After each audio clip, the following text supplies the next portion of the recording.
이게 불확실한 상황입니다. 이런 상황에서 사람들이 취할 수 있는 가장 안전한 방법이 뭔가? 극단적인 방법이에요. 최대한 극단적인 방법으로 가서 뭔가 상황이 어떻게 되더라도 내가 손해 안 볼 수 있는 방법. 그게 극단이죠. 무조건 저 상대방을 이겨야 된다. 수단과 방법을 가리지 않고 그건 상황이 어떻게 되든 간에 나한테 이득이 되는 거거든요. 극단주의가 나온다는 것은 이 두 가지 맥락의 근거에서 나오는 거예요. 손해 볼 수 있다.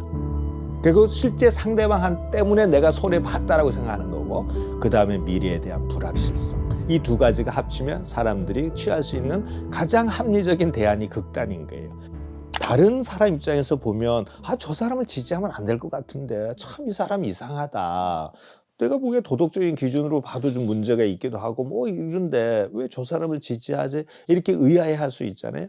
근데 막상 그런데 지지하는 사람 입장에서는 그게 의아한 일이 아닙니다. 왜 그러냐 하면 우리는 지금까지 이 많은 도덕에 대한 연구라든가 윤리에 대한 특히 이제 심리학 연구들을 보면 뭔가 사람들은 소위 말해서 나이가 들고 좀 뭔가 철이 들고 이성적인 판단 능력이 발달해지면 아주 합리적이고 객관적인 도덕적인 판단 체계를 구축할 거라고 생각해 왔어요. 네. 고전적으로 그런 연구들이 많이 있잖아요. 네. 근데 최근에는 그게 그렇게 안 될 수도 있다는 겁니다. 이게 뭐냐면 도덕이라고 하는 것이 우리가 생각하는 것처럼 보편적인 어떤 원리가 있는 게 아니죠.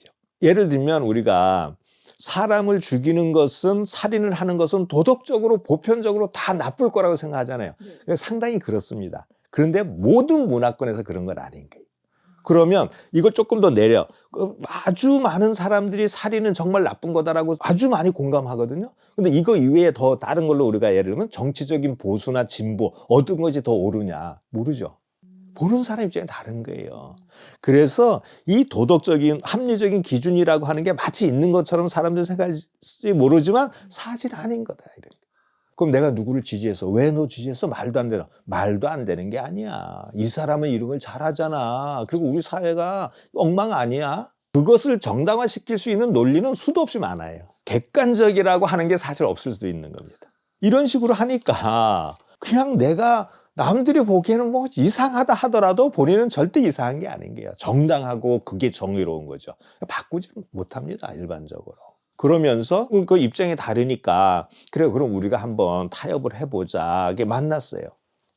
얘기를 하면 서로 많이 부딪히겠죠. 그게 뭐 한 번에 만나고 합의를 이루고 협의가 돼서 딱 결정을 내리면 얼마나 좋겠습니까? 근데 서로 자기가 왜 이런 입장을 취하는지에 대한 명확한 근거가 있어요. 그 명확한 근거를 허물 수가 없잖아요. 내가 보면 너무 합리적이고 이걸 왜 어떻게 허물어? 저쪽이 불합리한데 이게 부딪히겠죠. 부딪히다 보면 이게 원래는 그래 우리가 좀 이 사안에 대해서 생각이 좀 다르구나 이렇게 맨 처음에 생각을 해요.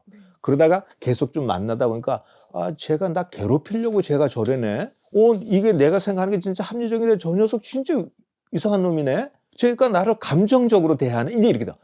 내가 싫어서 저놈이 저러는구나. 이렇게 우리는 생각하는 거야. 그러니까 게임을 어떤 이 사안과 관련된 객관적인 해결책을 찾는 거에서 우리는 시작을 했는데 이제 감정으로 몰고 가는 거예요.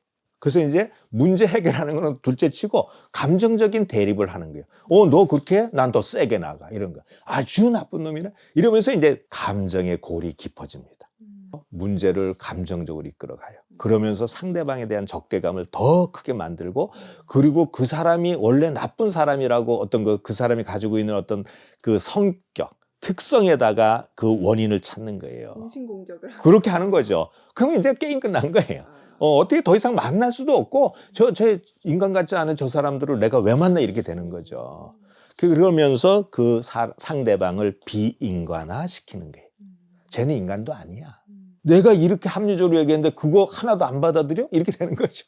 쟤는 사람도 아니야. 이렇게 되는 거예요. 극단적으로 가면 이렇죠. 그러면서 이제 비인간화를 시키고 반인간화를 시키면서 내가 이제 하는 공격적인 행동도 정당화되잖아요. 왜? 인간이 아닌 적과 같은 아주 나쁜 사람한테 내가 공격 행동을 하는 거는 이 공격이 뭡니까? 정의를 위한 공격이 되는 거예요. 이런 식으로 내가 하는 행동들을 합리화시켜 나가죠. 제가 보기에 대해 역설인데 지금은 너무 많은 정보가 있는 거예요. 정보가 많으면 우리가 더 잘 판단할 거라고 생각하는데 반대예요, 반대. 어떤 정보가 맞는지 모르는 거예요. 무지하게 많은 정보가 오잖아요. 근데 그거를 내가 이게 이런 근거에서 나왔다는 걸 확인할 수가 없어요. 그러니까 헷갈리는 거죠.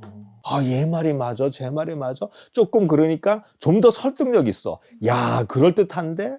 근데 근거는 뭔지 몰라. 그런데 하여튼 여기서 나온 이 메시지를 보니까 이거 그럴듯해.